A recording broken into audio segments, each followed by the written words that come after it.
Hello and welcome to the Temple of Tomes with your host, Indie Comics Jones. Today is June 10th, 2021. I believe this is episode 326. Red Room is what we're looking at today by Ed Piskor. And if you're familiar with Jim Zub, Ed and Jim have their own YouTube channel. I believe it's called Kayfabe or something like that. KFAB. They go very in depth. They both just love comics. They're just deep dives. These shows are more than an hour long. They talk about all kinds of things, comics, and so obviously Ed produces his own comics here. You can take a look here. Pretty creepy looking comic, self-contained first issue, 64 pages. I believe this came in at $6.99. If I'm not mistaken. Yeah, $6.99. And as you can tell, this is pretty grotesque, over the top. It's like Texas Chainsaw Massacre meets Mad Magazine is the best way I can describe it. But there's a lot of creepy stuff going on throughout this thing. This is a recommend for those that are not squeamish, that want something a little bit edgy or a lot edgy. This is pretty edgy stuff.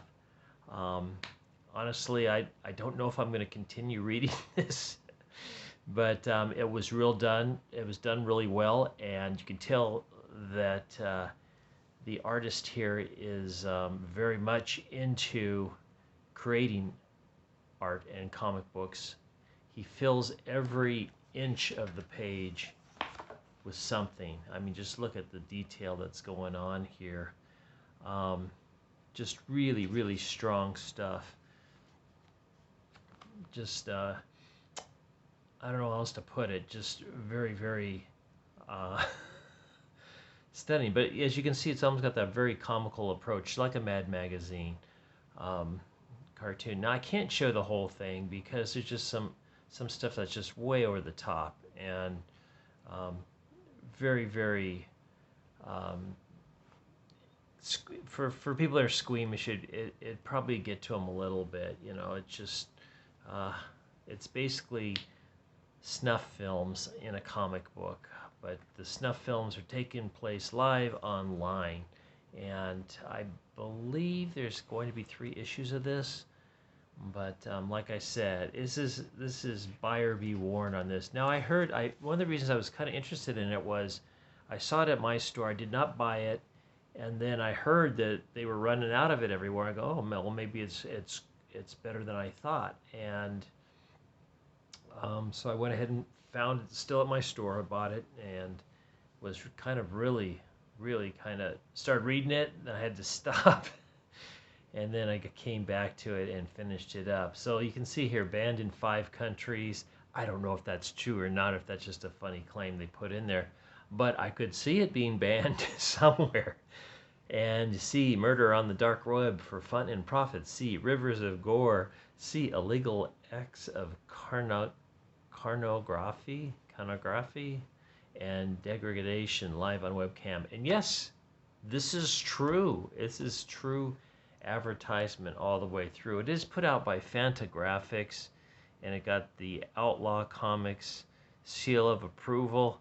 I hesitate to give it the Indie Comics Jones seal of approval, not because it's not good, not because it's not well written, not because it's a kind of an interesting story. That's what keeps me thinking I might buy the 2nd issue, but because it is just not very wholesome, in my opinion.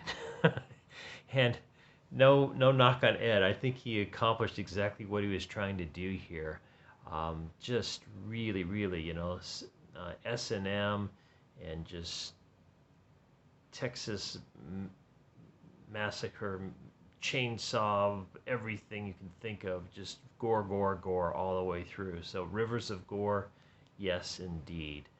So anyway, this review is going to be a little bit short, but just want to put that out there, that I did take a look at this book. It is kind of shocking. I didn't really look through the pages when I bought it. I just knew that they were getting picked up very quickly. And I do not keep comics, like I said, unless it's something really special. This one will be going back to the store, but I might check out the issue too, because it did leave a little bit of like I was just kind of wondering how it's going to end up, more than anything else. Not that I'm super into this type of story or anything. It's it's just really weird. But I guess in a good way if that's what he was trying to do, because he nailed it. Anyway, thanks for stopping by and listening to this review. I'm going to have to put this one on NC-17 for sure, because I don't want any kids looking at this, getting any ideas. But hopefully you enjoyed it, as short as it was. Let's take a look at the back cover real quick again. Gives you kind of a hint of what's going on. As you can see, ear being ripped away, and there's chains, and his eyes gone, and just all kinds of creepy stuff going on. Stop the begging, it's unbecoming. And this is all being shown on the dark web, online, in a fictitious amount. And then Ed Piskor also mentions out that